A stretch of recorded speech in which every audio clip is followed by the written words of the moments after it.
I didn't leave to prove a point. I didn't leave to make her feel guilty. I left because staying would have broken me from the inside out.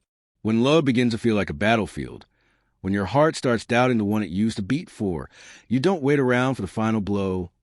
You walk away. Even if every step tears you apart, you still go. And I did.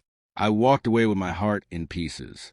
For the longest time, I believed she moved on effortlessly, that I was just a chapter she finished reading, that I had vanished from her thoughts completely. Then one day I saw her, standing there in the rain. And in that moment, everything I believed about her started to fall apart. We used to be inseparable. Spontaneous late-night drives with no destination. Inside jokes that made no sense to anyone but us. Soft, whispered talks in the dark about dreams, fears, and forever. It wasn't perfect, but it was real. At least, that's what I believed. But people drift sometimes, not always because they stopped loving you, but because they stopped trying. That's exactly what happened with her. The small things were the first to disappear. The morning texts, the way she'd light up when I walked into a room, how she'd wake up just to spend 5 extra minutes with me. I kept telling myself it was just a rough patch. That life was piling on her. That love like ours didn't just disappear. But it wasn't a phase. She was slowly detaching, bit by bit, until I was the only one still holding on. The night it all came apart, I had made dinner. Nothing elaborate, just thoughtful. Candles. Her favorite wine. I wanted to make the ordinary feel special. She came home late. Didn't notice the effort. Barely kissed me. I asked if something was wrong. She just said she was tired. I believed her until her phone lit up. There was a message. Nothing romantic, nothing overt, but it was intimate, familiar in a way that struck me.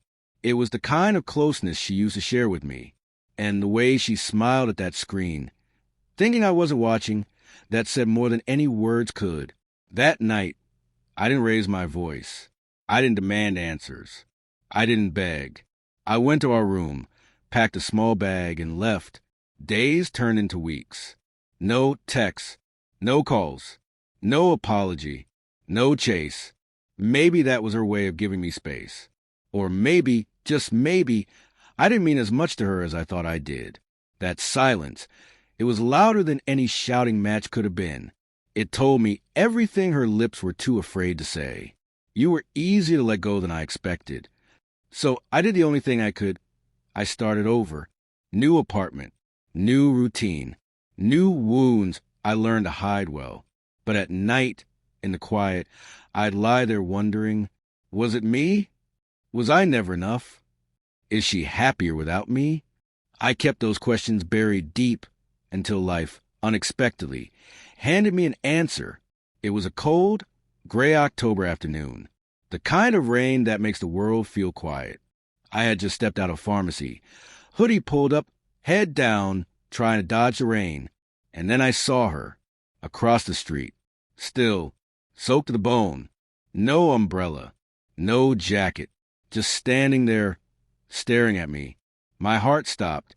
She looked different, paler, thinner, like sleep hadn't visited her in days. But her eyes were the same, and they were locked on mine. I froze. A part of me wanted to run. The other part was already walking toward her. I crossed the street, every step heavier than the last, rain soaking through my clothes, heartbeat louder than the thunder. When I reached her, neither of us spoke, just silence. Then her lips parted. I didn't know how to face you, she whispered. Her voice trembled like it hadn't been used in a while. I thought you hated me, she said, so I stayed away. But not a day went by that I didn't think about you. I stayed silent. She stepped a little closer. I want to call so many times, she said, voice cracking, but I knew I didn't deserve to hear your voice. Her hands were shaking. I didn't cheat, she said softly, but I gave a part of myself to someone else, something that was supposed to be yours. And I regret that for the rest of my life. I looked at her. Raindrops clung to her lashes.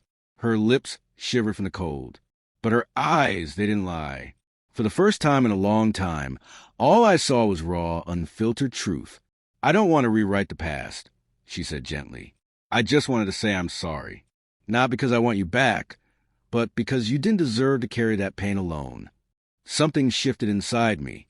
A part of me that had been frozen for months finally started to thaw. I reached into my coat pocket and handed her a crumpled napkin I had grabbed from the pharmacy. She laughed softly through her tears. "Still so thoughtful," she said. I smiled, just a little. We stood there in silence. Not as lovers, not even as friends. Just two people who had once loved deeply, lost completely, and finally found the courage to speak the truth. "I'm glad you're okay," she said. "So am I," I replied. She turned and walked away. And for the first time since I left, I didn't feel broken. I felt free.